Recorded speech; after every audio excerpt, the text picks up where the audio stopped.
By the way, naisip ko lang na nakabuburing palang ginagawa ko. Ginagawa kong pag-vlog, so nakakaburing. Pero I want to inspire every peer person na, I want to help the people. Huwag kayong matakot. Subukan ang bawat takbang ng buhay niya. But on me, I'm so scared because, natatakot na sa mga tao nakapalibot sa akin because I didn't know what na sabihin nila like that moment. But in the short moment is I'm happy kasi because of living independent alone in my life, as marami ako natutunan. Kaya guys, samahan niyo sa journey ng buhay ko. Samahan niyo akong magligpit ng basura. Charot. Basura is not a basura. Yung higaan kong makalat. Charot. Morning na nga ito, kailangan ko nang gumising at pumunta sa trabaho. Dahil kapag ako ang na-late, alam na, charot. Wala na mga requirements kung anong oras ako papasok, charot. Ang mahalaga pumasok, magtrabaho ng maayos, wag mang abusado, charot. Katulad mo, charot.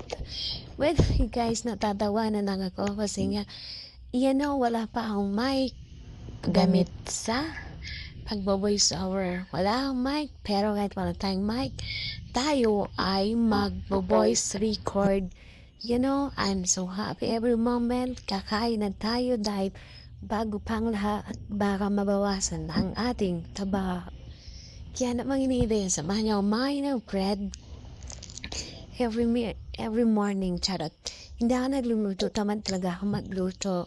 Minsan na-order lang ako, or minsan naman, kumakain ako talaga kadalasan ay sa trabaho kasi may libreng food ako. Sana lahat may libre, charot. Walang ganun. Kaya guys, ano bang hinihintay nyo? I-follow nyo na ako at supportahan sa aking mga vlog. Start today or start this moment. I always upload ka ng mga video na mas alam kong tuwang makakatulong sa akin soon. Ano yan, business moment? Charot. Hindi, alam ko naman na I want to give idea. I like to be vlogger soon. Hoping na supportahan nyo. Maraming salamat sa bawat tao na nanonood ng mga video ko. Pero alam mo, nakakalungkot at nakakasaya. Charot. Meron na tayong sariling buhay. Charot. Sariling buhay. Kaya guys, samahan niyo ako sa bawat journey ko. Always na lang samahan. Hindi ko pa nagsawa. Charot. Kaya guys, nag-ayos na lang ako. Wala dahil nga, maliliit na ang lola nyo. Pero guys, nakadib ko na ako. Charot. Kung bawa nang ilalagay ko sa ulo na yan. Kasi iyan ang tinatawag na sprinit, charot. Alam mo, pigil boses lang talaga ako.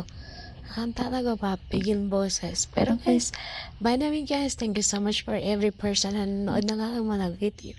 Maraming salamat sa inyo. Hope supportahan niyo ako hanggang sa huli ng aking mga vlogging. I'm so happy. Support me guys, and I love you so much everyone.